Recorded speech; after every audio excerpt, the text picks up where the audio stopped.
Okay, just give me a minute.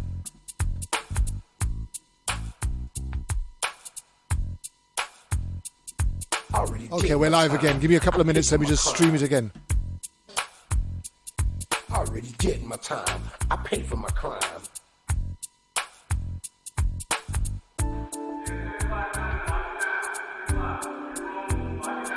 Already did my time. I paid for my crime.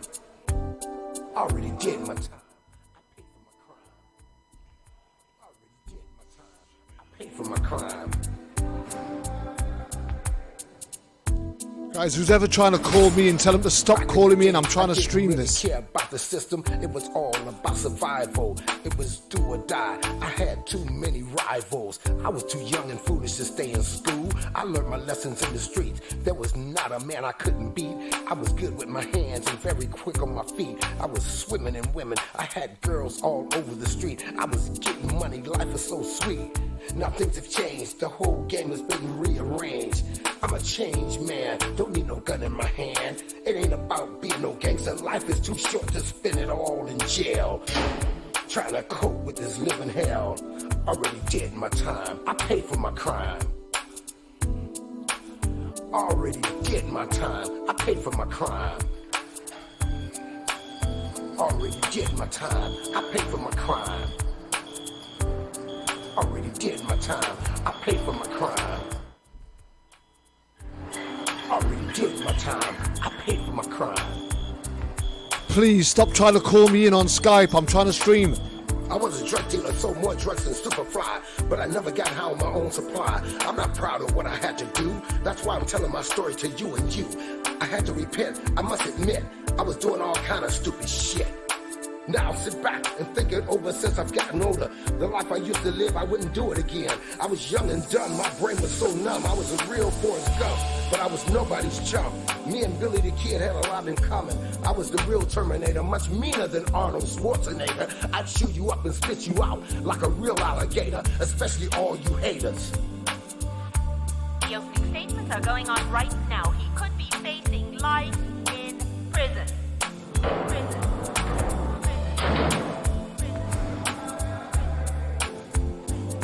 Already did my time, paid for my crime. Already did my time.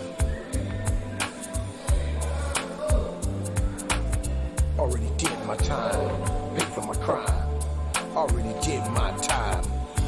Pay for my crime, pay for my crime, pay for my crime, pay for my crime. Already did my time, I paid for my crime. Already did my time, I paid for my crime. I'm trying to get this felony off my back so I can get my life on track and have the right to vote and live like an ordinary citizen again. This is my message to all of my friends in the pen, statewide, worldwide. There was not a man I couldn't beat. I was good with my hands and very quick on my feet. I was swimming in women. I had girls all over the street. I was getting money. Life was so sweet. Now things have changed. The whole game has been rearranged. I'm a changed man. Don't need no gun in my hand. It ain't about being no gangster. Life is too short to spend it all in jail. Trying to cope with this living hell. Already did my time. I paid for my crime. Already did my time. I paid for my crime. Already did my time. I paid for my crime. Already did my time. I paid for my crime. Already did my time. I paid for my crime. I was a drug dealer, sold more drugs than Superfly, but I never got high on my own supply. I'm not proud of what I had to do. That's why I'm telling my story to you and you. I had to repent. I must admit, I was doing all kind of stuff. Okay, I want to give you a big shout out to everybody that's joining in. We just have a little bit of a sabotage going on there. Facebook tried to kick us out again. I believe we are streaming live again now. But I was nobody's chump. Me and Billy the Kid had a lot in common. I was the real Terminator, much meaner than Arnold Schwarzenegger. I'd chew you up and spit you out like a real alligator, especially all you haters. Already did my time, paid for my crime. Already did my time. Got a full team of, or almost a full team of the round table. My crime. Still trying to get Patrick Lane on, but we got D. Martin, right now. Stephanie Babb, Facing Yolanda, in and TJ, all standing by. Well, well, well, well, well. We are trying to call in Patrick Lane as we speak. Not sure which one of his Skype accounts he's using, but the one that we normally use just doesn't seem to be answering at the moment. Trying to cope with this living here. Okay, Vanessa Whirling says we are live. Woo! Already did my time. I paid for my crime. Our Father who art in heaven, hallowed be thy name. Thy kingdom come, thy will be done on earth as it is in heaven. Give us this day our daily bread. And forgive us our trespasses as we forgive those who trespass against us. And lead us not into temptation, but deliver us from evil. For thine is the kingdom, the power, the glory. Stand by, everybody. Amen. Favor my crown, favor my crown, favor my crown, favor my crown. Favor my crown. All those drive-by killings, stop them. It ain't about nothing. He who was out sin, let him cast the first stone.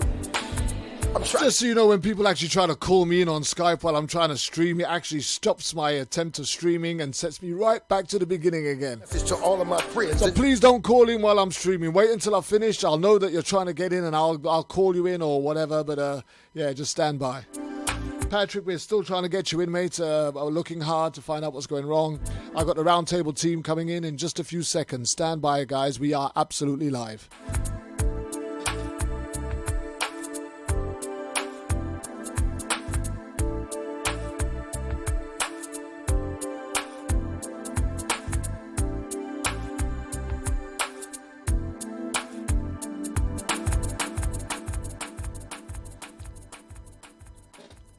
Okay, it has been a really rough and tumble last couple of weeks for us here on Issues Today, and none more so than even just today. I was expecting some kind of a snag, but not expecting that last minute ditch where Facebook actually locked me out of my own Facebook account, and I was forced to have to come up with a new password and create a new password just for me to get into my own account, so that I can stream, which cut the original stream off, and I've had to restream again. So let's not worry about the technicalities. The most important thing is that we are live, we are here. This is Issues Today on World Jam Global Radio. My name is Kervin Julien and I'm your host. We have a very special roundtable today, being co-hosted by Yolanda McNair, alongside D. Martin, Stephanie Babb, and Patrick Lane, if we can get him in, riding shotgun, back from an early vacation, well, not an early vacation, but back early from her vacation, is my shotgun rider, assistant producer, and absolute right hand here to try and get us out of jail. It's TJ, Therese Gallagher. How are we doing, TJ?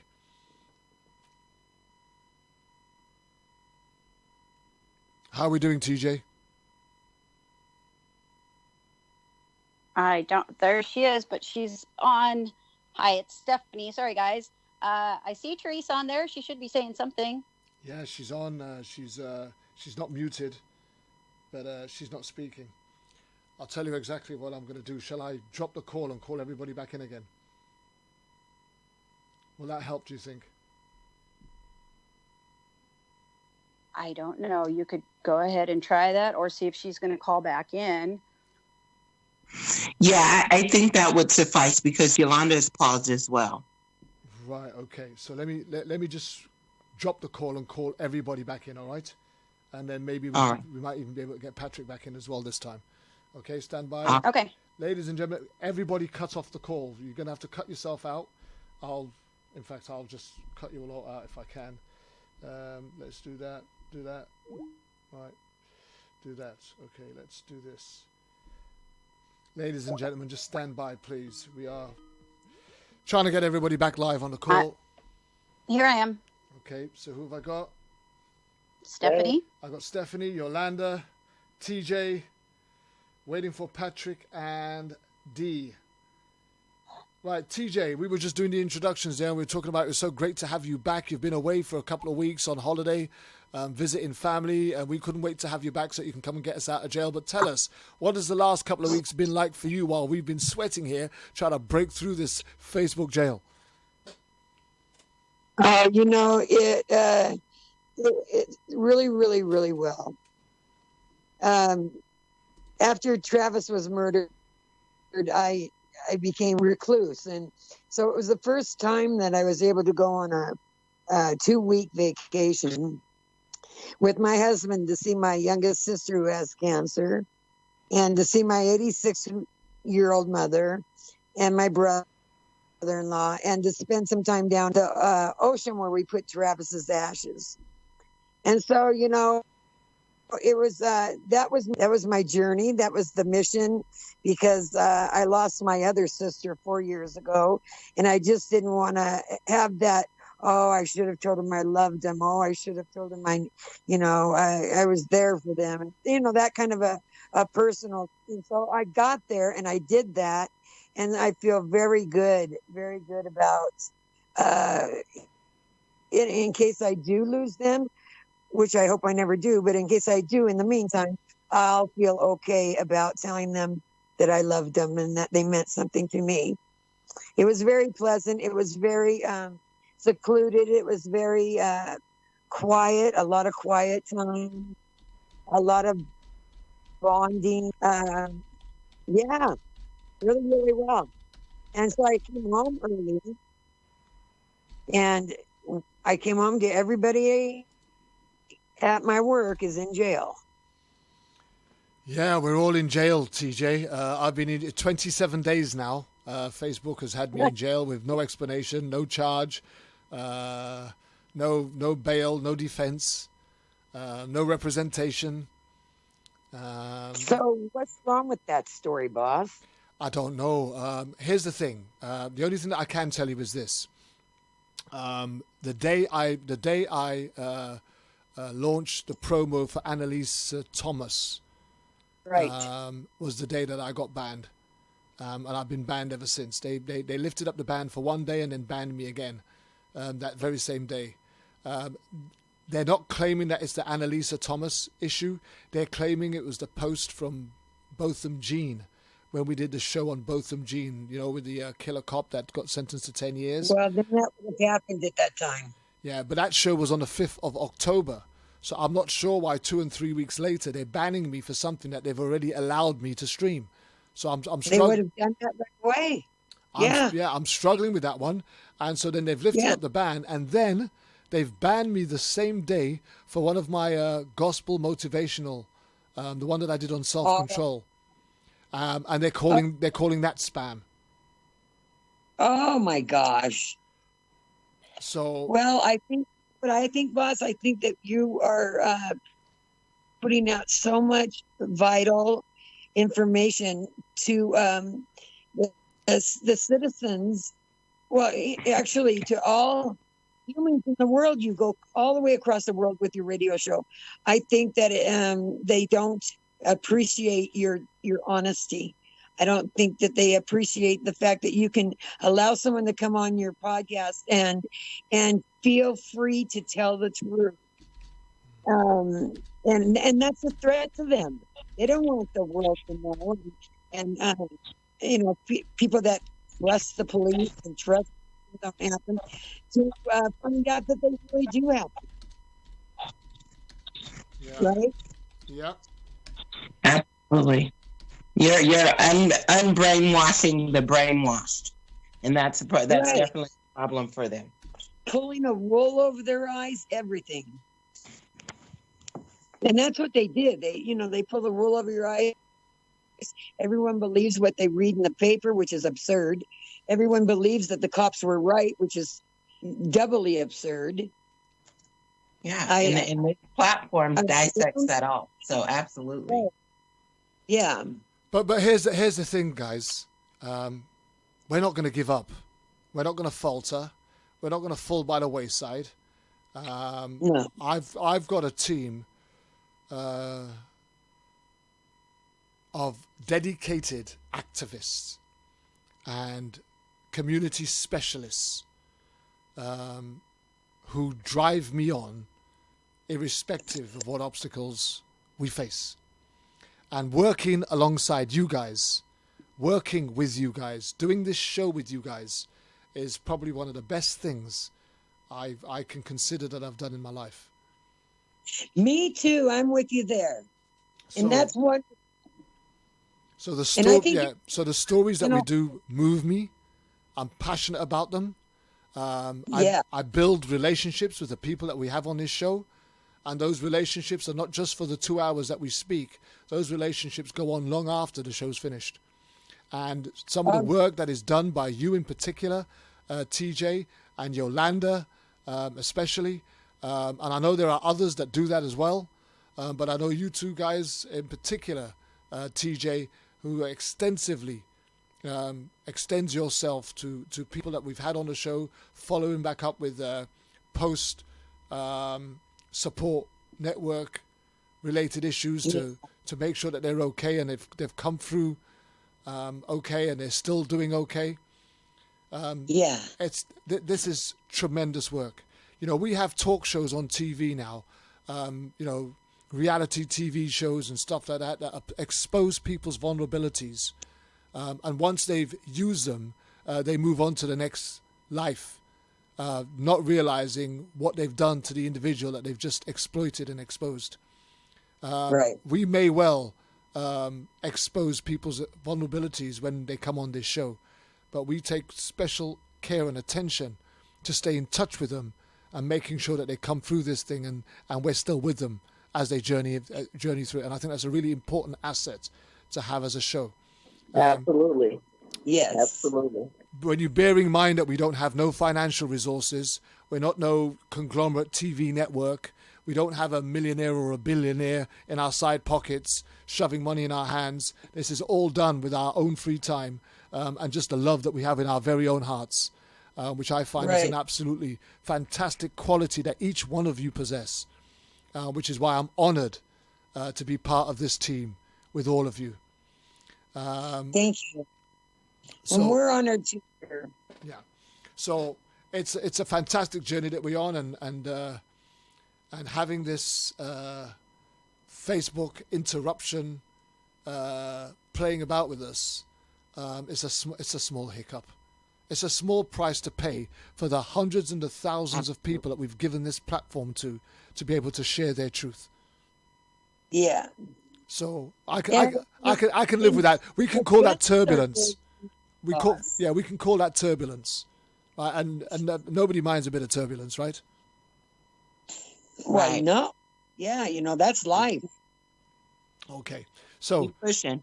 that introduction speech being said and done, we have, and Yolanda is co-hosting this show with me today while TJ runs Shotgun, and Yolanda has decided to come up with a show this week which looks at the domino effect of people who are affected and impacted by the loss of a loved one at the hands of law enforcement.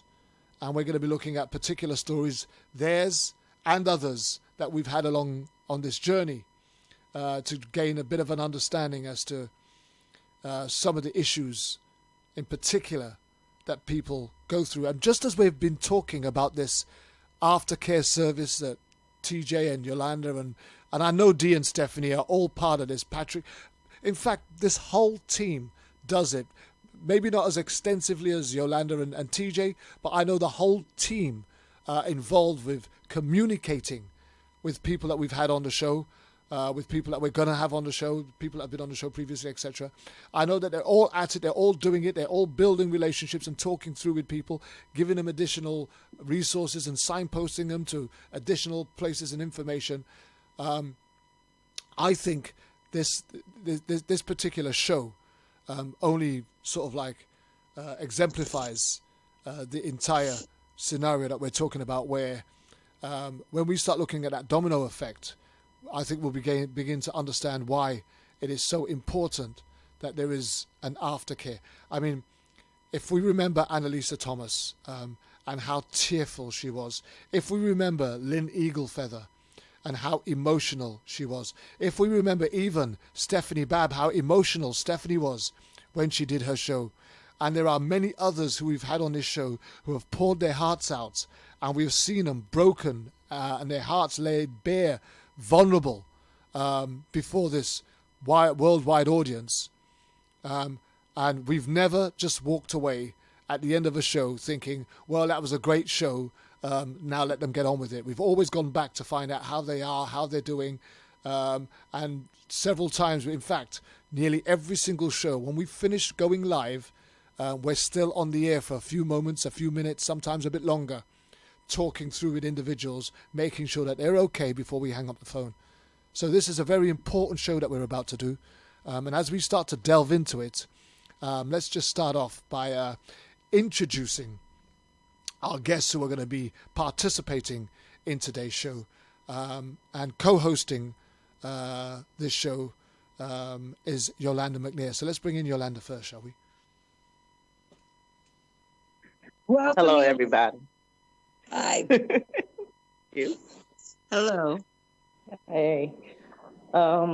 This is very important to me because it's something that's not addressed by our healthcare system, except for the first few weeks or months of it. And then it's never addressed as what it really is. It's a lifelong impact. And people think, well, you weren't there when they got shot, so how can you be impacted? How can you be suffering from PTSD or anything else like that? It's the same way whenever someone else dies in your family, whether you know it's coming or it's something sudden. Everybody suffers some form of PTSD, and it's being ignored largely by our government, by our social media. Because if they can't wallow in your pain, they don't care. They don't want to hear about it. So this is part of what Post does. We do the aftermath. We deal with that. We try to be as preventative as possible, but we deal with the aftermath that a lot of people are not doing. You know, we're looking at the ugly things that people go through. We're looking at the life-changing things that people go through. You know, we look at the everyday struggle of it and address all of those issues. So I'm very grateful that everybody is on this call and that everybody is willing to participate and, you know, not only show some of their own pain, but discuss changes that can be made. And I do apologize for the noise in the background. I'm at work and they really are just like in party mode. But okay, I'm about to move myself. Yeah, tell them we're going to have to come beat them with a stick, if that be the case. Yolanda, before you disappear, can you try and call Patrick into the call? Because you was able to connect with him yourself. So whatever, you can go into the call and add him to this call and see if he picks up from you, because he's not picking up from me and I'm not sure why. But thank you for that. But thank you for that introduction. And we're going to be coming back to you very shortly, where we'll be talking to you in a lot more detail as to the domino effect. And yeah, so I've got Patrick trying to call in, but he won't answer when I call him. I don't know how that works. I'm calling him in again and see what happens. Right, okay. So yeah, please try and do that for us, Yolanda, and then we'll see what happens, because I'm trying to call him and he's just not picking up from me. Let me next bring in Dee Martin, please. Hi, Dee. Hello, Brother Kervin. How are you? Well, you're my little sister, you know that, right? And we just love you so I dearly. know. Absolutely, the feeling's mutual. I know. And so when we talk about the domino effect that losing a loved one to law enforcement can have, your story and even the car crash of a lifestyle that you're going through right now is evidence of that domino effect. Your loss, your continued remembrance of that loss, the memories that you keep drawing on and from, the people that you encounter that remember your brother as you did, and not as the way that the media has portrayed him, and the anger that still resides within you because of how you lost him and how the world tried to portray him to justify their wickedness, is something that we have journeyed with you since we first did the story on Andre Gladden. Can you Absolutely. take us into part of that realm that you're in, that roller coaster ride that you find yourself in on a day-to-day basis, trying to come to terms with that traumatic experience of losing a loved one at the hands of law enforcement? I think the first thing that initially crossed my mind, the first effect was indeed made by Portland, Oregon Police Department. The more articles that released were further an assault on his character and his person as to why what happened. And they portrayed him in such a light that if anybody who didn't know him, they would completely side with the narrative of the family. That turned quickly to anger, and reading the responses from several articles that were placed can easily draw you to a state of mind where where you can actually shut out everything that you're living for and go into full attack, and you want blood for blood. But initially, that's not what's going to help the cause. We often mix sometimes families mix the message with the madness, and that's not something that I wanted to do. I wanted to get the truth out. But there are seldomly less and less people that wanted to hear the truth because the police officer's narrative made so much sense and the light that they shed on the situation. Even since this has happened, my mother's health continues to, go on a spiral. It's affecting her mentally. Hold on a minute. Who's fucking people complaining about police? Police have rights too. Who's D1? Co-police. Who are you? I'm for the police. I have no idea who this guy Who is. is that? Somebody just hacked into our call. That was a police officer. Yeah. Come on back, Mr. Police Officer. How did he get into our call? He just hacked I into don't our know. call. I've seen his face. Did anybody else see his face? I did. No. Yes, we did. And He has a bald head and glasses on, and he looks like a. Can't tell me not to be ignorant and rude. And just he's now disappeared off. He's disappeared off now. He's come off the list.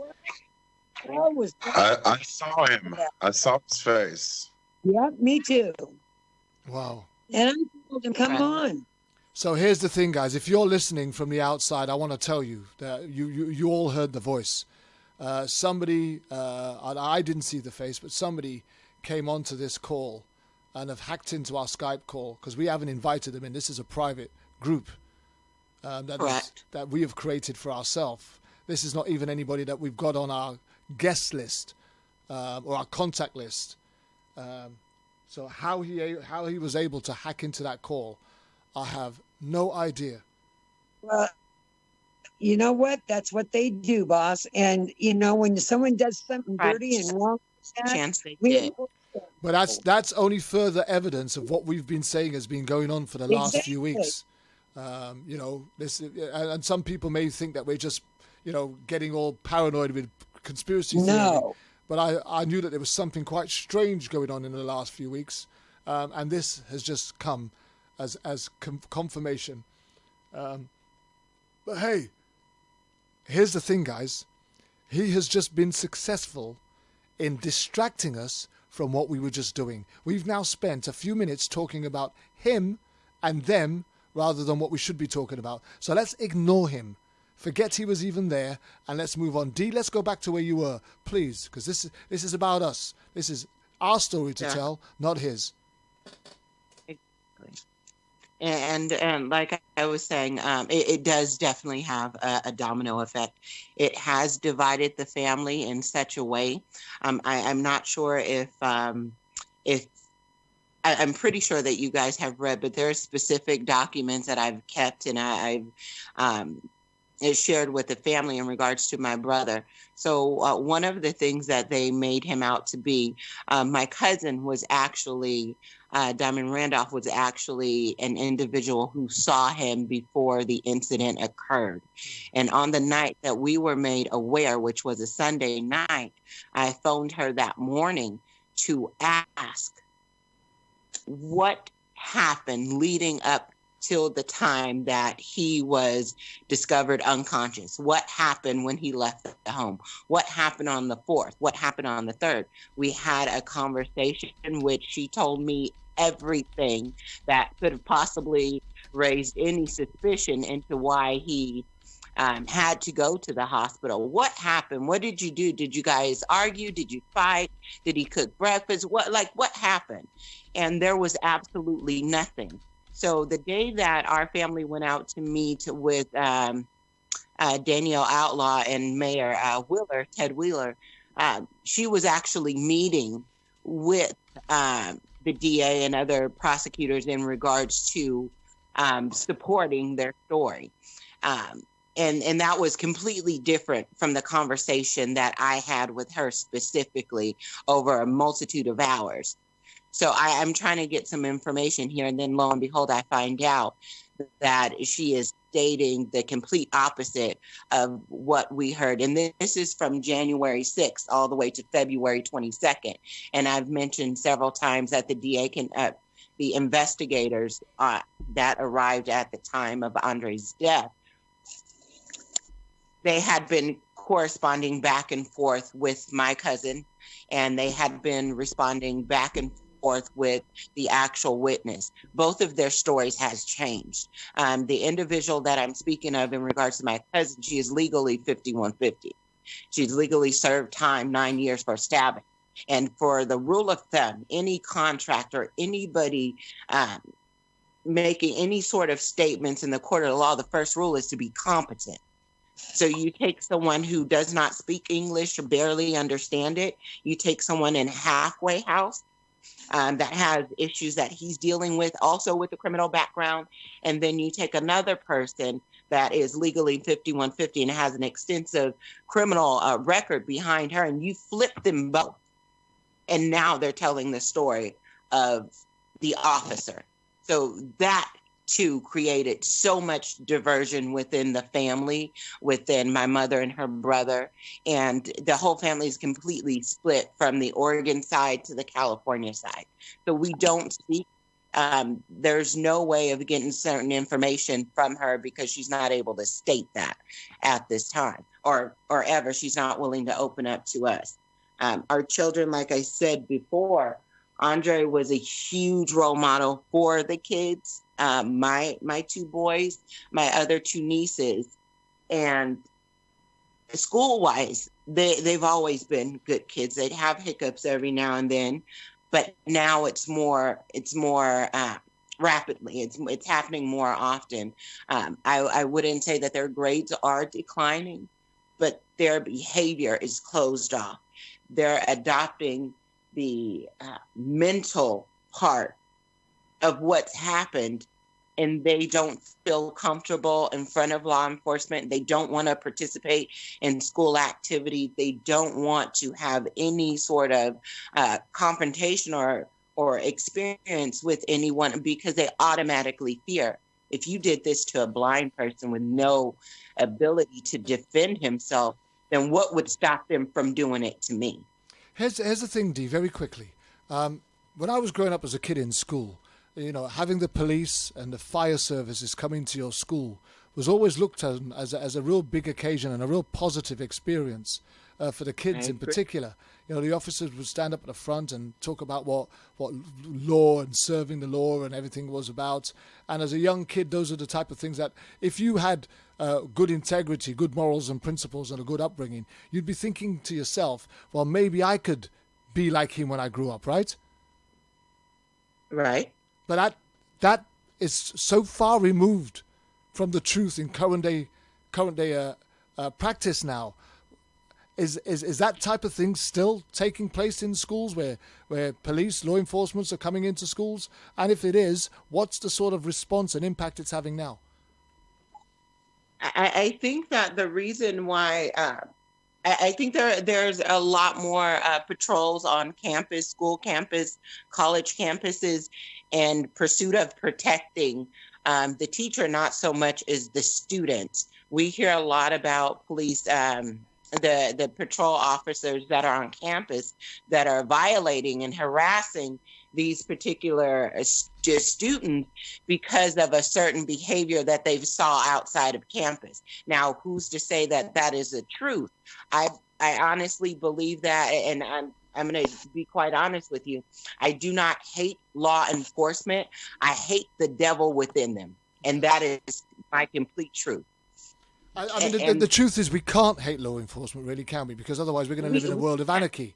The concept of the concept of law enforcement is not what we're battling against. The concept of law enforcement to protect and serve and take care of your community and all of the qualities that go in that, as far as a community officer is concerned, are the values that we still hold true. That's not what we're arguing about. What we're arguing about is the clear malpractice, corrupt behavior, lethal actions being taken to kill, criminalize, right, and desensitize the communities from this type of violence that they normally only affiliated with gang-style sort of murders, right?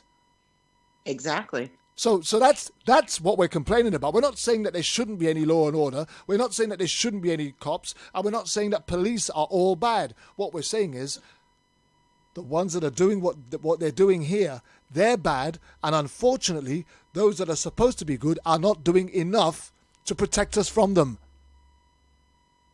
That's true. That's very true. And we have to, and I recall Sister Yolanda speaking about this a few shows ago. It comes from the root. The root is bad. There's so much government corruption. We can talk about training till we're blue in the face, but initially there's some type of humanity, integrity, and honor that needs to be attached to these badges, not angry flesh. And I often refer to them as serial killers with badges. And that's not to say that all of them are, but they do not have the same stigma today that they had before in the past. I was definitely one of those kids, back in the day where they would ride through the neighborhood, give out stickers, lollipops, this and that. But that's not happening today. That's the way that they behave today. It would make you run for your life because you have no idea what they're going to do. And truth and behold, people say all the time, don't give officers a reason to further harass you. They don't need a reason other than their own, which is also justified in court. They don't need a reason. I can be completely cooperative. And granted, he may be having a bad day and I'm his target. That's not okay. It's definitely not okay. But I do believe there are some good ones out there, but they do as well have a responsibility to kick those bad ones to the center. Yeah. And let the courts do what they need to do with them. But the courts have to also understand and recognize that there is some corruption there. But nobody wants to admit it. And when they do, they too are fired. So what kind of help does the rest of the citizens get when these officers are patrolling our communities the way that they are? If they're penalized for being honest and looking out for the community, if they're fired, then how much hope do we have? And there's a key word right there, D, hope. And the funny thing is, because I know you are a good woman. You are a good, true woman. A woman who would go the extra mile for anybody, but yet because of what you've had robbed, taken from you, there is so much anger in you that there are some things that you would now think twice about that before you'd have probably jumped straight in, right? True. So the effect that this has had has not just impacted you, but has also had an impact on those that you could have had a positive impact on. True. So when we're talking about this domino effect, as Yolanda quite rightly put it, this domino effect has a far-reaching impact on even people that we have yet to meet, let alone those that we've already encountered. And I don't think that there's been a real measure taken on how much damage that is doing or has done. Let's just jump over to Stephanie for a bit, and then we're going to come back to you in a while, okay, Dee? Absolutely. You know, as we're talking about this domino effect, you've been raised in such a... and I've got to be mindful how I speak here, Steph, because you had probably a bit more of a privileged background than what some of us might have had. The environment that you grew up in and the type of things that your family were involved in, you was like almost on the precipice of glory, of success, right? Well, actually, it's more of an illusion. That was my dad. I grew up with my mom.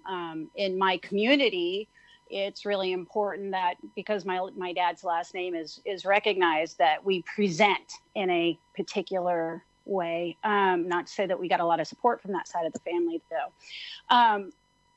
Yeah, I live in affordable housing. I'm a single parent, and I clean toilets for a living. So I'm not sure, I don't know what to say about that. But other than that, I want to point out that the families of victims or people who have been killed by police, victims, we are not seen as victims in the eyes of the law. Right. And therefore we're not treated as such and not given the respect. I think that even the most basic incident would ensue or would, beg to have, the police turn around and treat us like we've done something wrong. The first thing that people, when you say like my brother, he was shot and killed by police, the first thing that people respond with, oh, what did he do wrong? Well, he didn't. He was in his own home, minding his own business. He was in an emotional crisis, a mental crisis at the time, and he was reaching out for help. And they responded with a SWAT team. That's where our well checks have become, is showing up with a SWAT team because he was a veteran, and that is one of my big things. And so, it comes back down to like supporting the families. I'm so glad that now it's different when there's been another person killed by police, which is inevitable, and it continues to happen more frequently. There's a community now from all over the United States, and with you, of course, you're in the UK, and you're right here helping us all out, bringing us together. But we're reaching out to these families and letting them know that there is a community, and we are there for each other. And having said that, that's what's going to get us through. And this show, people can tune in, and if they're not ready to talk in the moment, they don't know what to say. It's grappling with the fact that the authority figure that we were raised to respect, like Dee said, they come by with stickers and that kind of thing. The people that we go to, very symbol of what we have for law and order, have now become the fear that we live with. And when that's ripped away and exposed, it's heartbreaking, it's trauma inducing, it is shattering to reality as you know it. It's part of the very fabric that the fundamental spirit of the community was built on. That's exactly to be right. able to rely on the local community officer to take care of the hoods and the thugs, and to protect the old, the elderly, the blind, the hardworking, the kids. Some of the images and impressions and memories of some of our forefathers, the elders, our grandparents, etc. If we were to sit them down now and for them to tell us stories of what it was like to be policed by local law enforcement officers. I can remember back in the 70s when we had our first riots here in the UK, police riots or riots against the police. In my era, it was 1976. And I'm going to tell this story because I don't think this story has very rarely been told. I don't know if you guys in America have heard much about the explosion of riots here in the UK back then. It was 1976, and I was there on the front line. And there was police vans and buses turned over, set on fire, rioting, looting, and breaking up of shops and windows.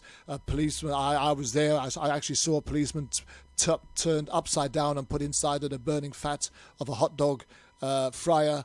All sorts of stuff was done. I was part of a crew that was building bricks and petrol bombs by the side and attacking them. And the media story that broke out after that particular riot was one that made us out to appear to be hoods and thugs that just went on a rampage because we were either hooked on drugs or were just hell-bent on creating chaos, which couldn't be further from the truth. What actually happened was a criminal incident did take place. I think it was a young man, two young men, one of them in particular, had grabbed or snatched a bag from somebody in the crowd and ran. And the police officers went in pursuit of him. But in going in pursuit of him, as they were chasing him through the crowds, there was a carnival taking place. So you're talking about over 1 million people on the streets, dancing and listening to music, celebrating the Caribbean history and heritage, right? Sound systems and steel bands and live bands playing on street corners and stuff like that. Caribbean food being sold from little stalls. There was all sorts of stuff going on. And then you've got this stream of police chasing these two guys through the streets and through this crowd. And while they did so, they trampled a 3-year-old child to death, knocking the child away from its mother, and not one of the officers stopped to come back to find out what had happened to the child. They just carried on chasing this individual, whom they didn't catch, by the way, right, for a bag that probably had 10 or 20 pounds in it at the very most. But what they chose to ignore was the 3-year-old life that they had just brought to an end on the streets of Ladbroke Grove. And that's what caused the riots in 1976. Angry young men on the streets who witnessed this police activity and went in pursuit of those officers and anyone else that stood with them. Now, I'm not saying that, what we did in 1976 was correct, was right, but I believe that in our hearts we were sticking up, we were standing for the life of that child that had just been so innocently and ignorantly taken. Now, I'm not saying that violence or protests of that sort is always the right answer or the answer at all, ever. But I wasn't a Christian back then. I was a young man with, and we were really in the beginning of the throes of seeing all of this racial tension beginning to build here in the UK. We were just coming of age. In 1976, I was only 15. So I was becoming of age. I was at an age now where I was thinking more for myself and being able to challenge some sort of thinking and ways that I was witnessing that was taking place around me that I didn't quite agree with. Whereas when I was a bit younger watching it, I didn't actually think that I had much of a role to play or could do much about it. But now I'm getting a bit bigger and I'm getting a bit angrier and I've got a bit more physicality to go with me. I think I can probably take action, especially when there's 2 or 3 more that's willing to stand alongside me. And some of the things that we will begin to see is some of that taking place again in the future in a much more violent way, because now guns are available, and not just guns, lethal weapon guns. And unless we can take hold of our communities again and give our communities back the pride it once had when we were talking about these community officers who used to come and frequent our communities and sit down on our street corners. And if I can remember correctly, and I'm quite sure some of you might be able to testify to this, there were some local community officers that were invited for Sunday dinner and that kind of thing. And going back to what we talked about with Dee, where they were coming into the schools and exhibiting some of the work that they were doing and some of the reasons and roles that they play within the community, that was encouraging young men and women who were sat down in the classrooms to aspire to be like them. We are so far away from expecting good, decent people to take up the role of law enforcement officers. I'm not surprised it's only the thugs and the bad guys that are taking up these jobs at the moment. Ooh, man, did I just say all of that? You said it. You said it, and you said it correctly. Yes, you did. Unfortunately, and this is something that I've realized in the past years, is unfortunately, and I'm not an advocate for violence. I'm not an advocate for any form of civil disobedience, but actually I am, because I've realized, I've seen that is often what it takes before any types of change is implemented. Like with your case, Kervin, wasn't there, after that, all of those riots, if I recall right, weren't there some reforms that were started to get set in place? So after absolutely, all that happened? which is one of the things that stands us aside from what goes on in America right now, is the fact that because of those things, we've had legislation put in place now where police officers can't get away with that stuff. They're answerable. You've got the omnibus ombudsman. You've got the Police Complaints Authority. You have, we talk about this all the time when we're talking about cases in America, where you've got, in America, police each other and investigate each other. We have a panel here in the UK that are non-police. So therefore, when there is a complaint made, it's not reviewed by a police panel, but a panel of civilians. And the Police Complaints Commission looks at every incident that's brought forward as a complaint, and officers are suspended, they are fired, they are sent to prison, they are prosecuted, and our whole prosecution system is different, so yes, you're quite right, Patrick. There's a lot of legislation now put in place that stops police from being able to run roughshod over communities anymore, and this racist aspect that was once thriving here in the UK is almost but gone. Which the same can't be said for what you guys are experiencing over stateside across the pond. Unfortunately, that type of civil disobedience seems to be a prerequisite for any type of change, and I hate that it's that way, because as we you alluded to just a second ago, if we flash forward 5, 10, 15 years in the future to a time when the general public has absolutely zero regard for police officers, that's a horrible day for the nation. Absolutely, when we get to that point.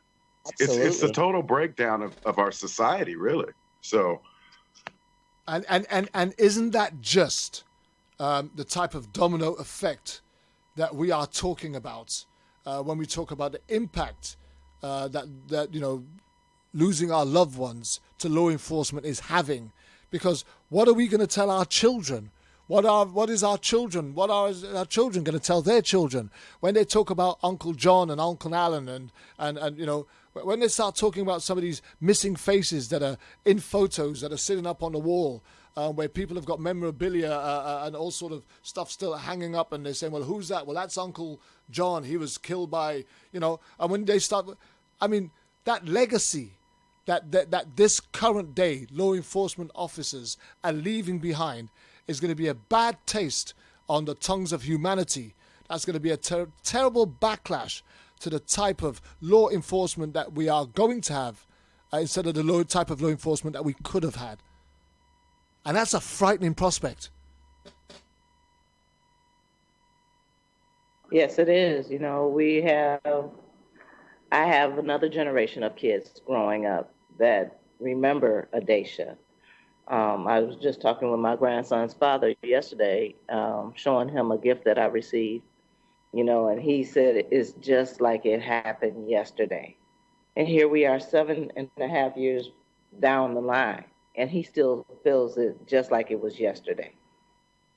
My grandson is 8 years old, but he still vividly remembers crawling out of his parents' room into his auntie's room and playing with her. He was 1 year old when it happened. So it's not going to leave him. What is missing and what it did to him is never going to change. And children are growing up with no respect for the law now. You can't. How can you respect something that doesn't respect you? And how can you respect something that values property over life? And it's not even their damn property. Come on. It'd be different if you were breaking into a cop's house or stealing something from a cop. But you're talking about somebody who supposedly is paying their insurance to keep this, you know, get whatever is taken replaced.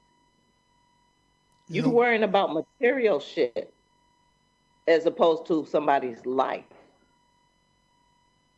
And I mean, when you talk about your daughter, I mean, that's something that you know, you gave birth to her. Adacia was not just a victim. She didn't just lose her life at the hands of an off-duty law enforcement officer. She was your daughter just about to celebrate her 25th birthday, who was going out on a night out to celebrate. A daughter who was doing so well, who had been doing so well, that you were looking forward to seeing just what the bright future she was going to have manifest itself into. So there's a lot of things that you were robbed of. Grandma rights, as well as bragging rights, you know, because she would have turned out to be something great. She would have done something great with her life. Yeah. So your bragging rights gone.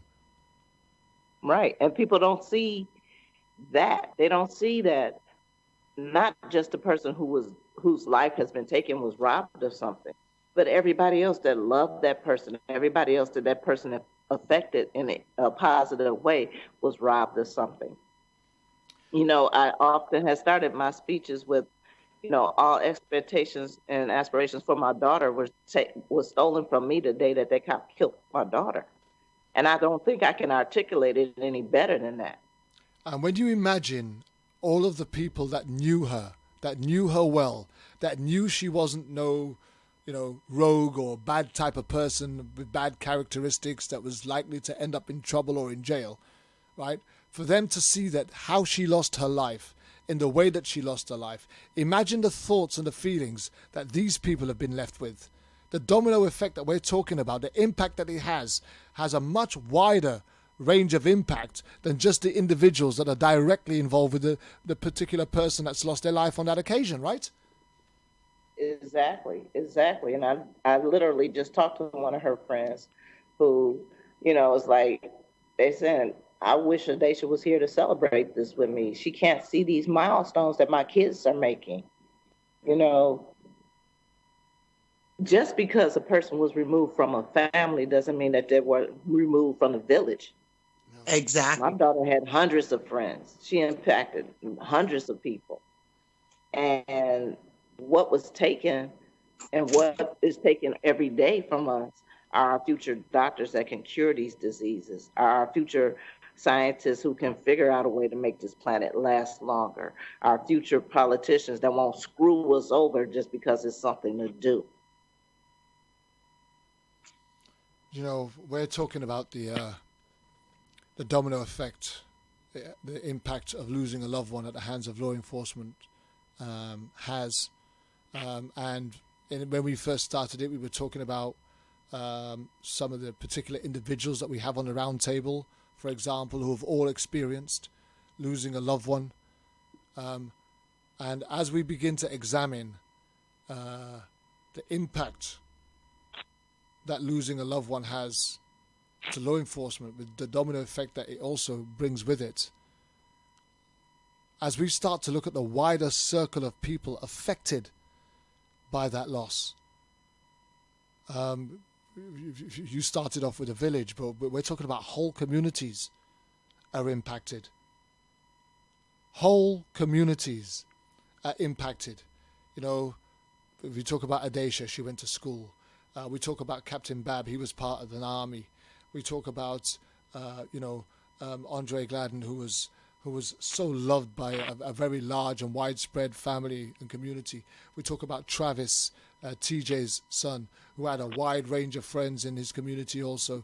And we talk about Patrick. We're going to be bringing Patrick back in a minute to talk about that wider impact as well, because, Patrick is probably the only odd one here, because it's not a brother or a father, it's an uncle.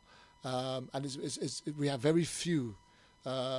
We should have had Veda Washington on this week, and she was the aunt of Alton Sterling, and that was a story that we was meant to be doing this week, but unfortunately Veda couldn't make it, and at the last minute we've put together this particular roundtable show in order to make sure that we could still bring something worthwhile to the table for our worldwide audience, who expect us to bring something fresh and new each week. But when we talk about some of these families and the individuals, and the way that their lives were cut short tragically, the impact and the effect is far wider reaching than what just the ordinary Joe Blogs might think. And somebody from the outside are probably only thinking as far as the mother, the father, and the direct family that are impacted. And when I talk about Joe Blogs, I'm not talking about a friend of the family. I'm talking about somebody who is alienated and detached from the story and the family. Somebody who's reading this in the newspaper. Somebody who's watching this on TV. Somebody who's hearing this as a second or a third-hand story, third-hand from somewhere else. They're sitting down there and they can only think as far as, well, the mother's lost a son, or the father's lost a son, or the sister's lost a brother, or the child has lost a father, or that's about as far as their mind will take it. But when we start thinking about these individuals and the wider groups of people that they were associated with that would have been negatively affected and impacted by their loss, and it's not the fact that that it's their loss, it's the way that these individuals lost their lives, and the lies that was told to criminalize them in order to justify a kill, when all of these people that are attached to the individuals and the families are saying, that's not the person that I know. This person that you're portraying here is not the guy or girl that I know. That's not the person I grew up with. That's not the person that I spent my time with. That's not the person that I loved or I trusted. You're talking about somebody so totally different here, and more importantly, you don't even know them. That's the sad thing about what these people are doing to the lives of those that has been lost. They don't even know them. And they are trying to portray them in a bad light to justify their own wrongdoings, their own corruptness, their own sin, their own evil, their own wickedness. But the individuals that did know them were saying, that's not the guy or the girl that I knew, that I grew up with, that I went to school with. Then they're so comfortable with trying to destroy somebody. You know, they immediately go to a lie. It's not even a question of whether or not you're going to tell the truth or you're going to find out anything about a person or individual. You're just going to flat out lie. You know, fuck it. Wherever it fall, it fall. And that's why we can't afford to allow those lies to rest. We've got to speak out.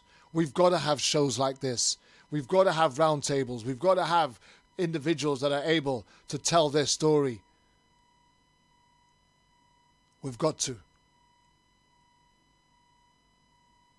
And that's the issue.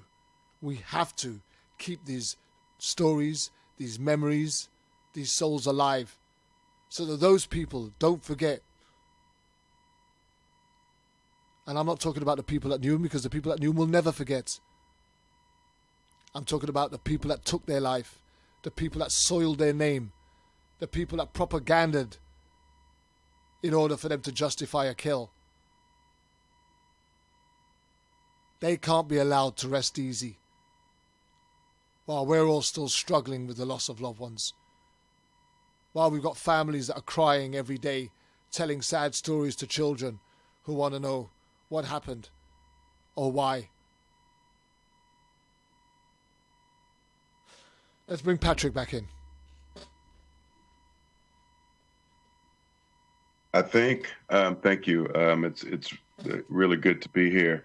The death of a loved one always hurts, and losing a child must always be painful. But when you lose a child like this, or you lose a loved one like this, and then nothing is done about it, it really leaves families feeling like we are people without countries. We have no government representation. Nothing is done. The system that our tax dollars support, that we've been taught to believe in, works against us, and that is a feeling that's indescribable. But I want to just touch really quickly on the damage that this does, the long standing damage that this does.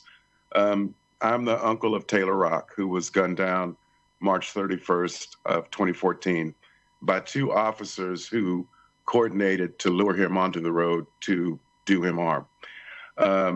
Taylor had two brothers who were Trent and John, who were 9 and 10 at the time. This has affected them greatly. They're now in high school.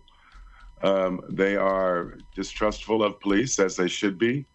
They are distrustful of the system that allowed this to happen to their brother. They knew who their brother was.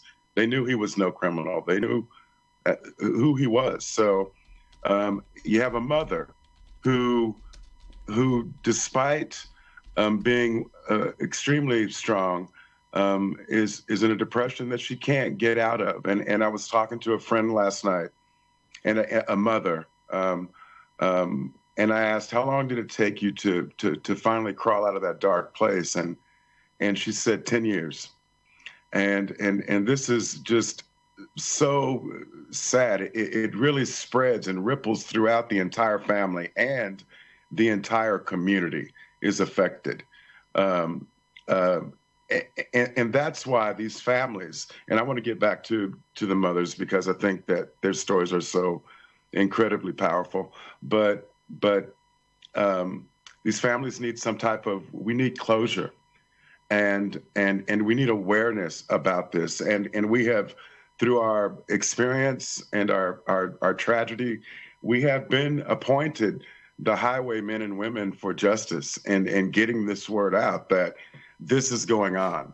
And it's crossing all lines. It's crossing all demographics. It's happening to white people. It's happening to black people. It's happening to all of us. And that's why these shows and these stories are so important, is that people need to know that this system that we've been trained and taught to believe in some cases when officers are involved, is going to work against them. Yeah, I just want to bring my shotgun rider and my very, very dear friend. I'm going to be very sensitive, because I fully understand that we have struggled to bring this story back to the forefront, because TJ does struggle with telling it. But I feel it's important that we draw on it, and we draw on the raw emotion of it, because when you lose a loved one to law enforcement in such an unexpected way, for someone like TJ, who actually has a real respect for law and order and law enforcement officers, and in fact has family members that were good law enforcement officers, to lose your son in the way that she did, I'm quite sure she's got a lot to open our eyes to on this particular subject. So, TJ, the floor is yours. Thank you. It's the ultimate horrendous thing that you can go through, I believe, in my time as a mother that lost a child to murder from a cop. At first, I thought I was just so angry. I just saw red. I was angry all the time, and I beat the streets, and I tried to find answers, and I expected, where I went was for the answers was to the police, was to the county attorneys, the DCI, the people that I thought would help. And in really what was happening was they just wanted my information that I had. And so, then I went into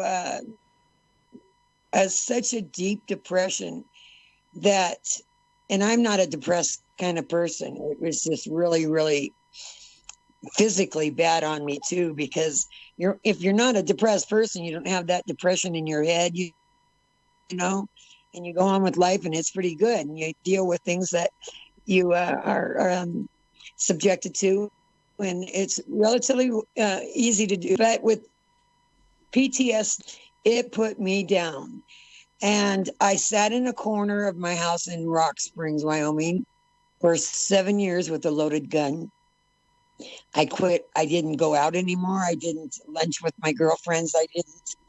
I couldn't even sleep in anymore. My sleep pattern was all changed. I immediately had to go to doctors and psychiatrists and be put on like Prozac and Xanax. They want me to take 4 Xanax a day just to keep my blood pressure down, because of the ill effects that you get sick, and the ill effects of stress are deadly. So I've been on medication. It took me about 10 years.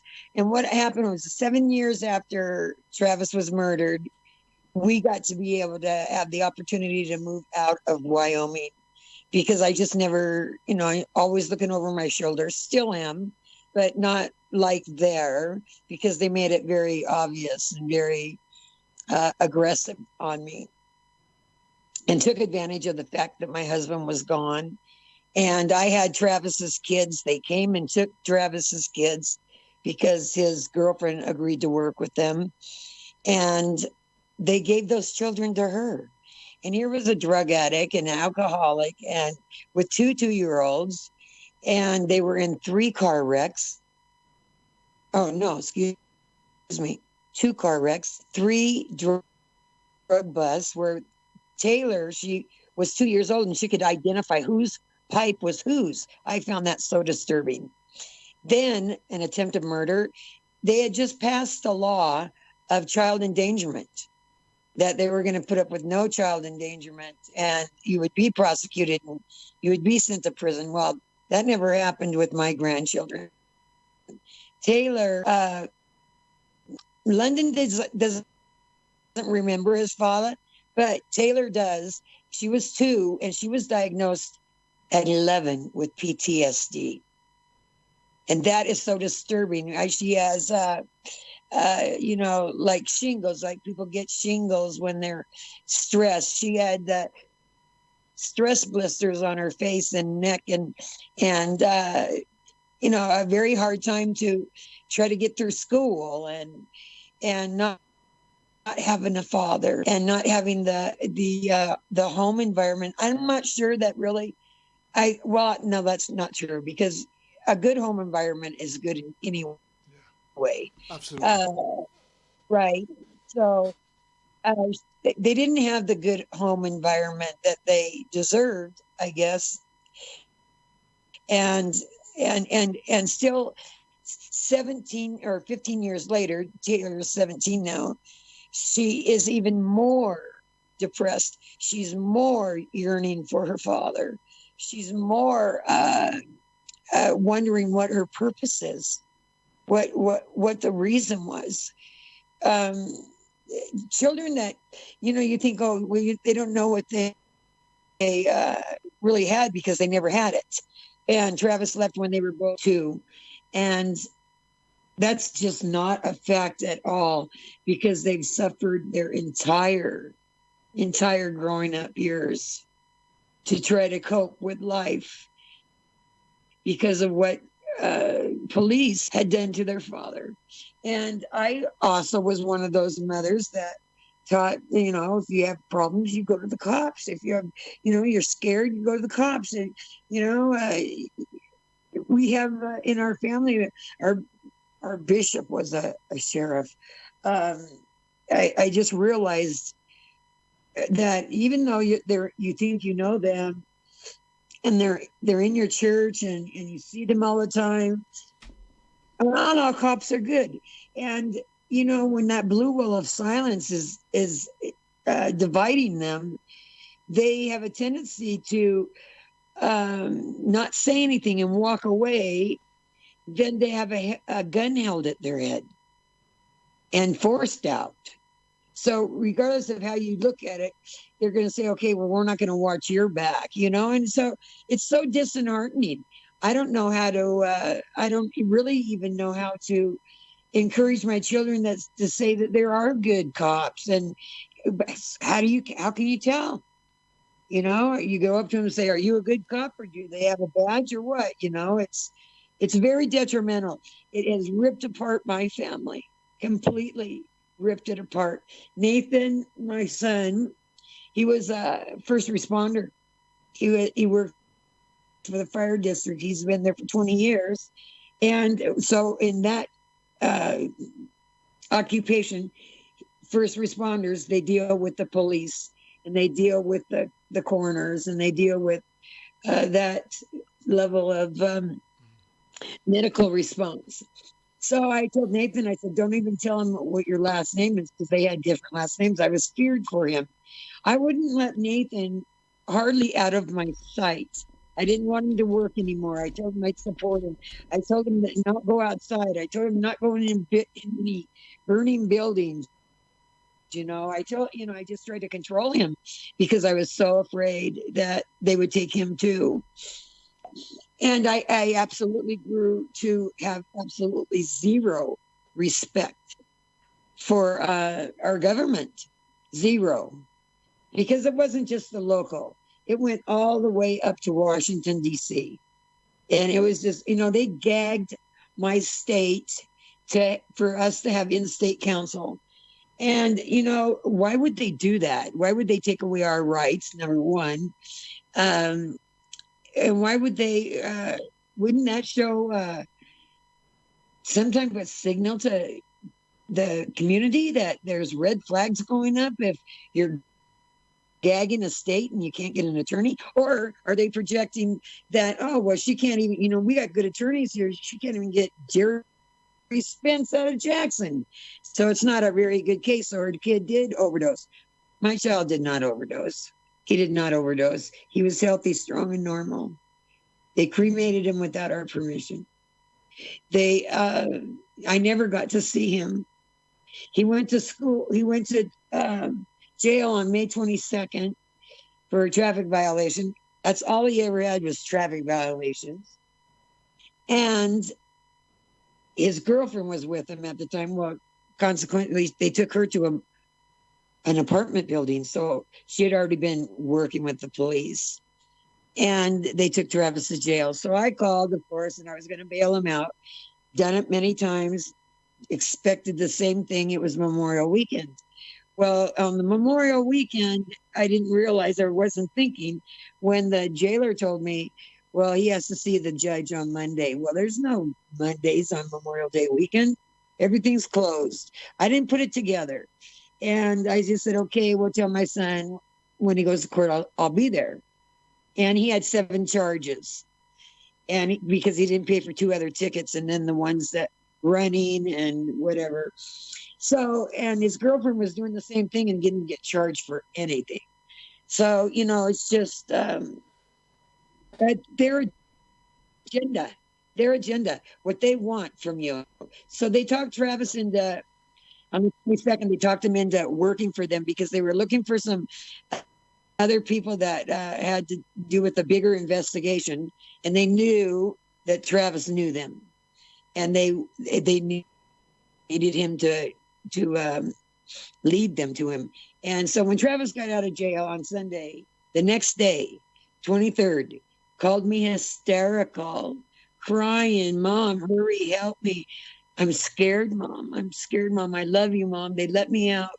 I said, "They couldn't have done that. They let me out, Mom. No charges, no nothing, no future court dates, no nothing. All I have to do is report to them.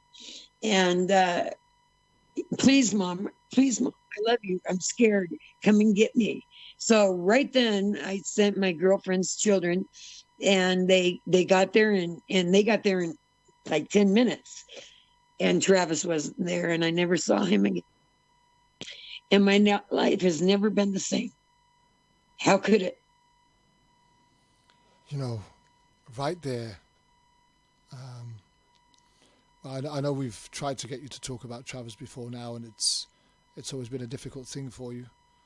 And we've never revisited doing the show since we had all of the interruptions when we tried to do it the first time.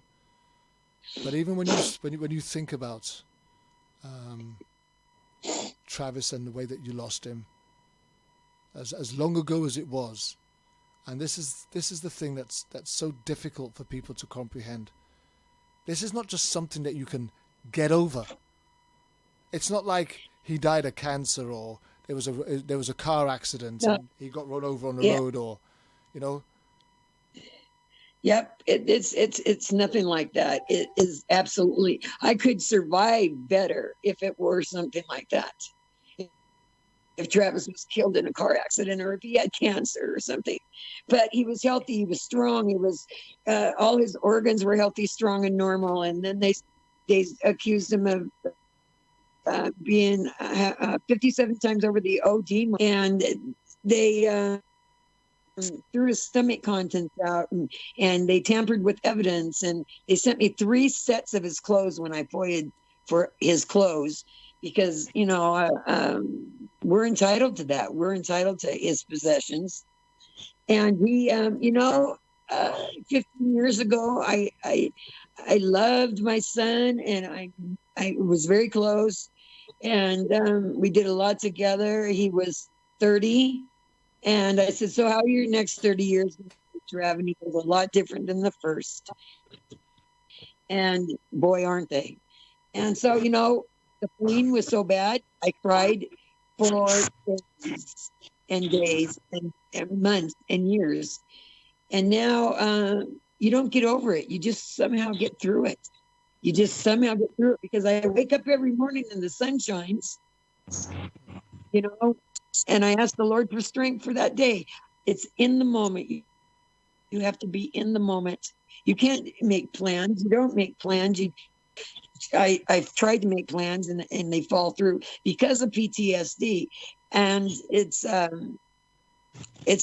still debilitating. Well, I just really want to thank you for sharing that with us, TJ. It's really opened our eyes. And you said it there. You don't get over it. You just get through it. You don't get over it. You just get through it. And you've got to find the strength each day. And I miss him every day just as much as the first day, if not more. Yeah. Right. Every day. You just become a professional survivor. That's what it is. You become a professional survivor. I'm a professional survivor, and I depend on all my Prozac because I think I'd be crazy. You still survive. You're still doing something.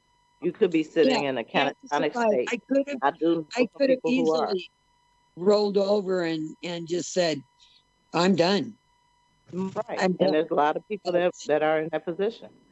But the fact that you are active, the fact that you sit up here and you tell us, knowing that it's going to cause you more pain and injury, that you still do it, that's the difference. Yeah.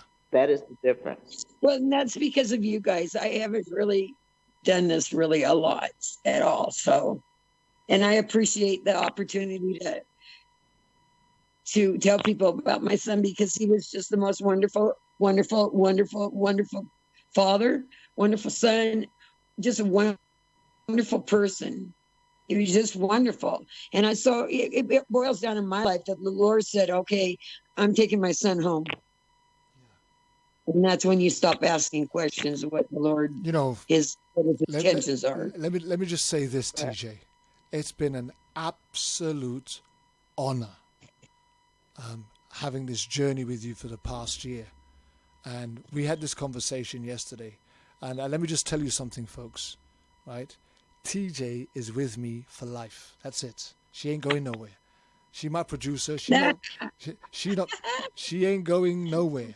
This is a journey that we're on together, and I don't even enjoy doing this as much when she's not around, to be honest. And it's no disrespect to anybody else, but it's just that this friendship, this relationship that I have with TJ, she's a tower of strength of a woman. And we've often said that she doesn't get the chance to share about Travis because she doesn't think it's always about Travis. Other people come on the show to tell their stories, but she's got a story to tell. She's got an experience that she's been through. She's lost her son. Even while she stands there and in support of everybody else and does all the backroom work to make this all come together, she's still doing her own grieving and going through her own pain and getting through each day herself. But yeah, it's an absolute honor to share this journey with you. I just want to quickly flip to Dee, because talking about the anger, you can hear the pain with TJ. You can hear the pain, you can feel the pain.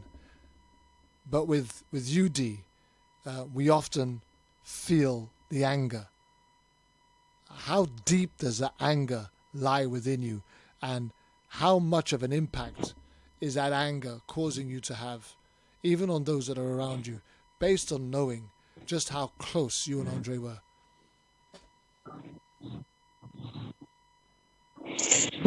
Kervin, Andre was my oldest brother. Andre he'd be 37 on February 12th. He was my oldest brother, but he was the one who always required the most attention. And his often argument was people not understanding or seeing things from his side, which he wasn't wrong, but he just needed to know someone was on his side. My siblings, my family would always say, Andre's got you fooled. Andre's got you fooled. Because my mom would call me, whoever would call me, come in, talk to him because he's tripping or whatever. But he just needed to know that somebody was there. And I know in my heart it wouldn't have made a difference whether I'd been there or not. The only difference would have been they'd have to bury us both, and he wouldn't have been alone. But it hurts so much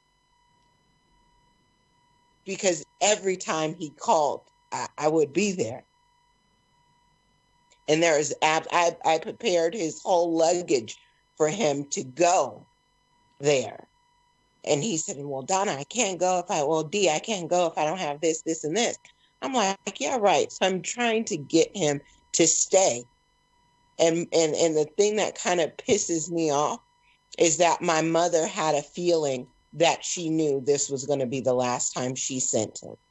So my anger definitely runs deep. But then the domino effect, it's created anger towards other family members because of what they saw and didn't act on it, because of things they should have said but didn't, to make him feel more secure about himself and the love his family had for him. Yeah. But I feel like that without you all, I feel like I'm in this fight for him alone. And like I said in the message, I don't encourage, assault or physical altercation. I don't encourage it. I'd be the first one to talk it out before it gets that way. But I won't go down without a fight. I think there's a season coming where we may well see, if this doesn't fix itself somehow. I think there's a season where we're going to see blood flow in the most unconventional way, and it's something that I'm dreading, to be honest with you. Thank you very much for sharing that, Dee. We'll be back with you very shortly. Let's just move very swiftly on, if we can, to Yolanda, who wants to share something quite particular.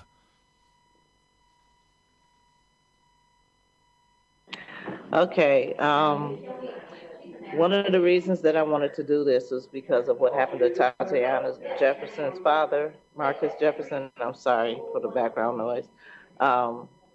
He died a month after she was shot and killed. This man was only 58 years old. And what he died from is called broken heart syndrome. And I'll refer to it from here on out as BHS. And I encourage everybody that's listening to look into it, as well as everybody who is on this call, to make sure that you share this information with others, as well as look at it in yourself. A couple of the symptoms of BHS is chest pains and lightheadedness. And it's often brought on after a traumatic event, like the death of a loved one. And with this continued stress on the heart, BHS can lead to fatal heart attacks, which is what happened to Marcus Jefferson. Fighting for your loved one, dealing with the lies, dealing with the police harassment, those are the things that this is their end game, to stress you out so badly that you'll end up having a heart attack, and then they don't have anybody fighting for that person anymore to deal with. And other victims of this have been Erica Gardner, who was the daughter of Eric Gardner. And I remember vividly the time when she passed.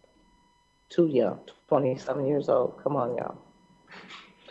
And then, hopefully I'm saying her name right, Radina Browder. She's the mother of Khalif. She also died from the same thing. Now, that's two other examples of people of different ages who, after the death of their loved one and trying to fight for their justice, they succumb to a heart attack. Families of police murder victims can't even start, they're not even,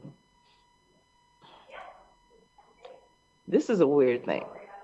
If somebody is killed in a state and you need help to bury them, social service, Social Security will give you $250 towards their burial. It doesn't make anything happen. It don't even make a dent in the bill, but at least they get that.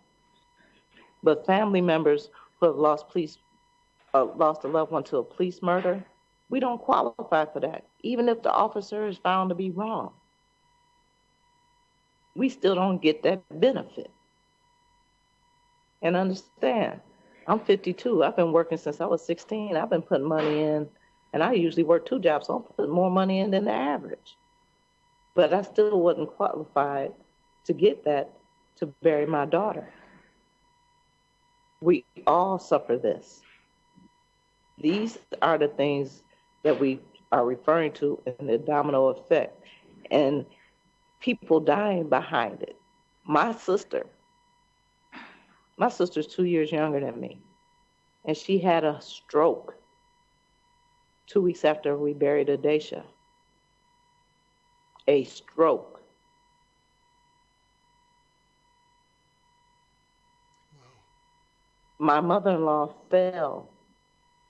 ex-mother-in-law fell the day of Adacia's wake and ended up in an emergency back surgery. That's how badly she hurt herself. I, at my daughter's wake, didn't even know that I got stung by 8 wasps, which is supposed to be the most painful stings next to an African bee. Because I was so numb, I didn't know it happened. I figured out something was wrong when I saw the welts on my body, and I started to have an allergic reaction to the stings. which was like 45 minutes after the fact.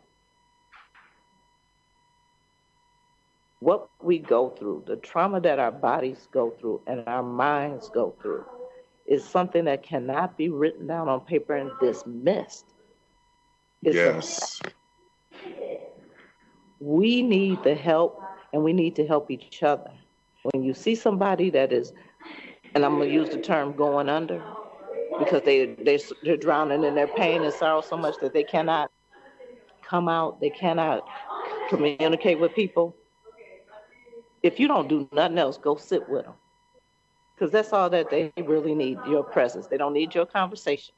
They just need you there so that they know that they're not alone. No matter what you're suffering through, whether you can articulate it to me or not, you are not alone. That's why I tell all my sisters, and Dee will tell you, Teresa tell you, Stephanie will tell you. I tell, call me if you need me. Text me if you need me. My phone is always on. I don't care what other bill I pay or don't pay. I always pay my phone bill so that it's always on. Because I know that everybody needs somebody, and if I can be that somebody, I'm going to be that somebody. I don't care if you're male or female. I have a father that just reached out on a post on Facebook who said he was contemplating suicide because he couldn't deal with the fact that his son was dead and the cops are getting away with it. And the problem is he's got a wife and a son that are still suffering too.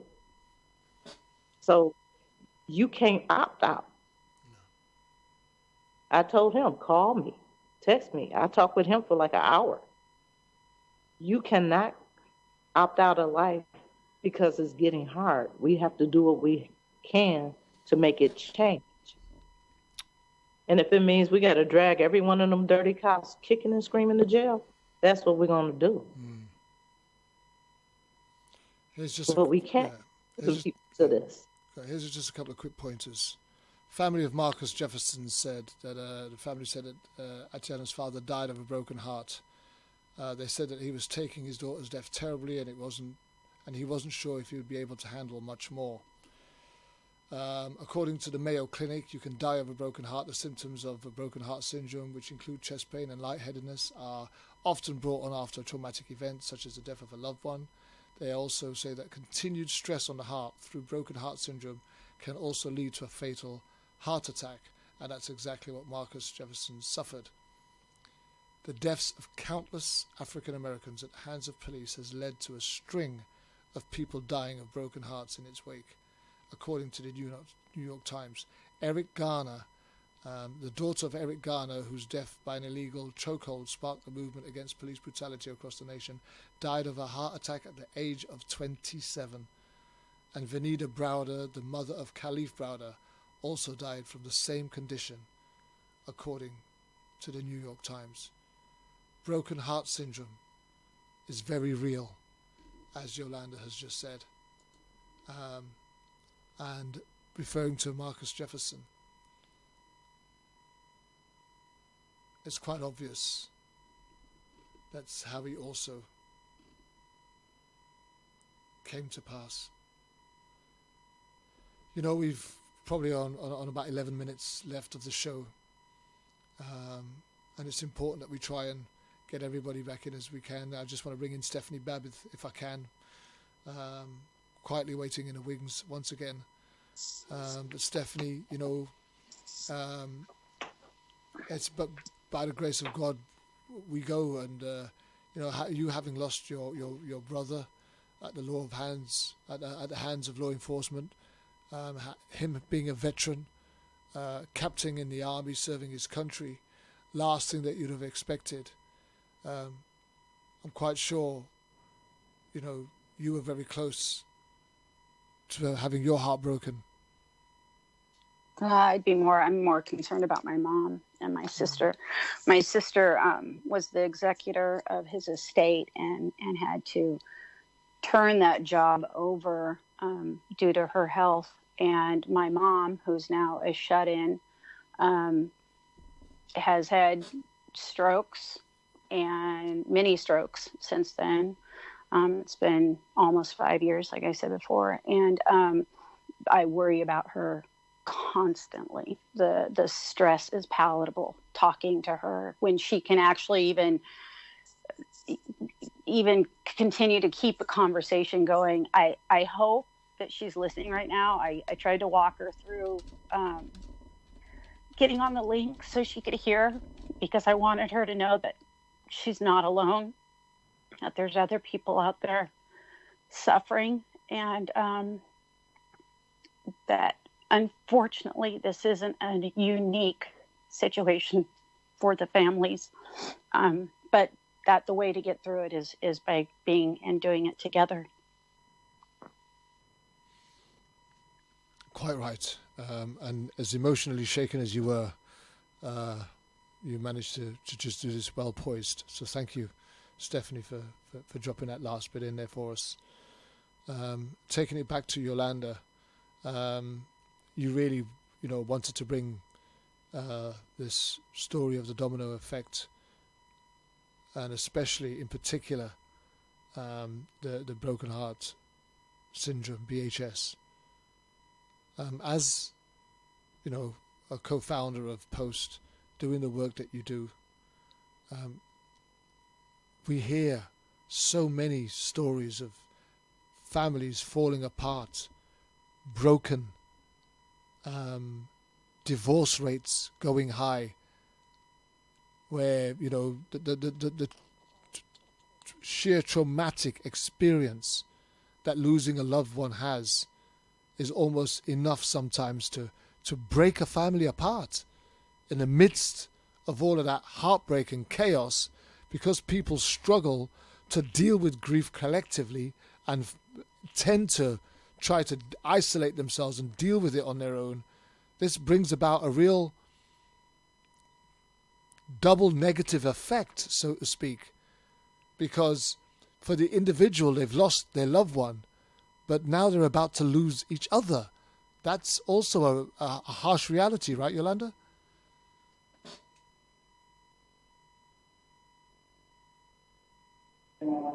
Absolutely.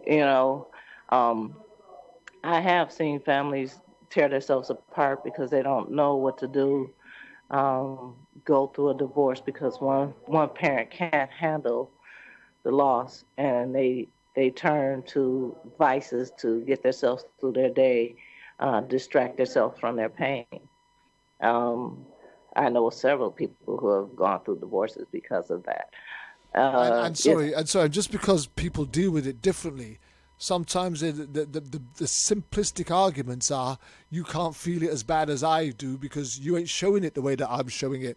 And these are some of the arguments that they have amongst themselves, right?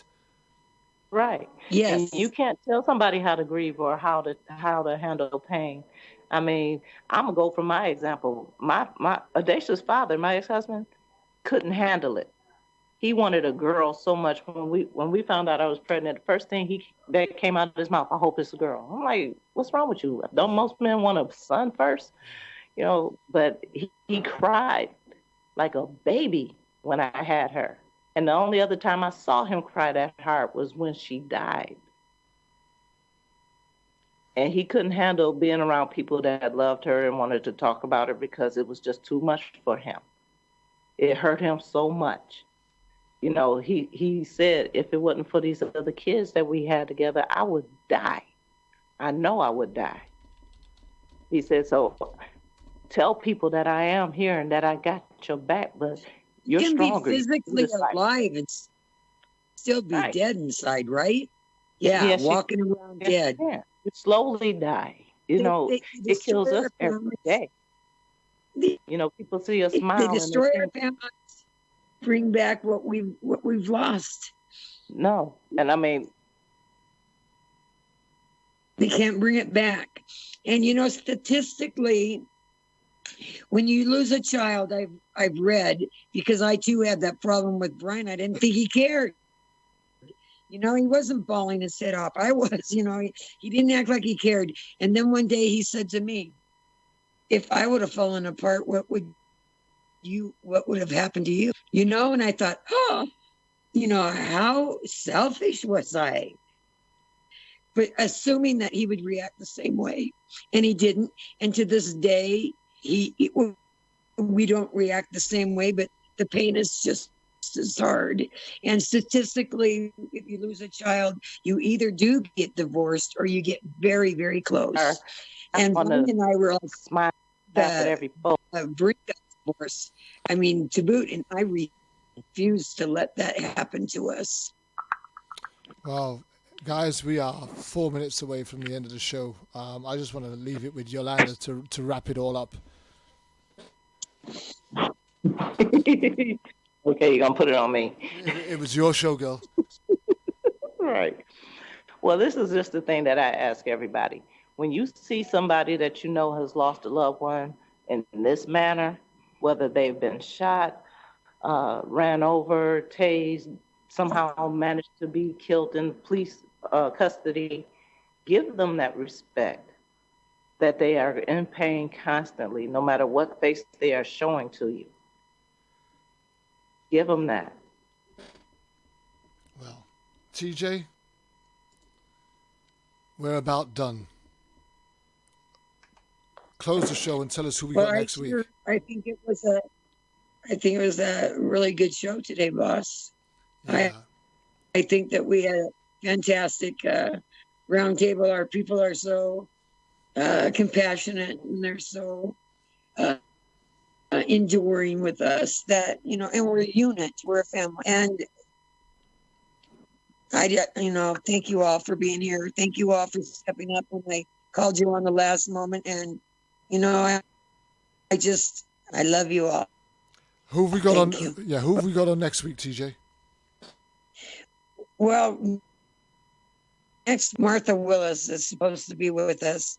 But, sometimes when I get people scheduled and stuff, they decide to not contact me.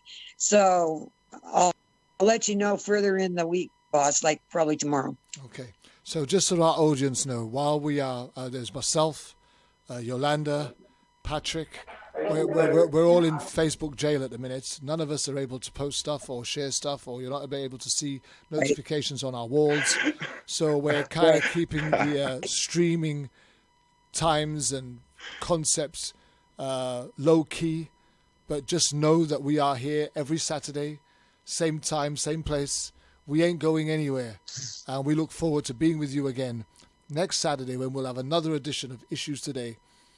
And hopefully I'm going to have to delete first and bring it back later because we had that interruption that I had anticipated but didn't prepare for today. But I just want to thank my roundtable team of Yolanda McNair in particular, who was hosting today's show, and it was her subject matter that she brought forward.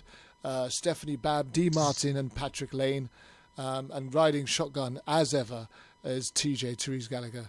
I just want to thank you all and then thank the audience who have been commenting and encouraging all through the show. Lynn Eaglefeather and Royce Eckley and Vanessa Whirling in particular. There are many others also. But I want to thank you all from all over the country, all over the world, wherever you are, whatever you've been doing. And we look forward to seeing you again next Saturday night for another edition of Issues Today on World Jam Global Radio. We're out of here. World Jam Global Radio, this is Clarity.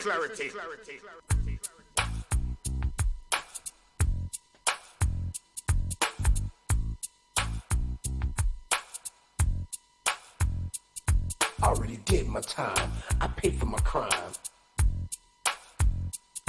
Already did my time, I paid for my crime.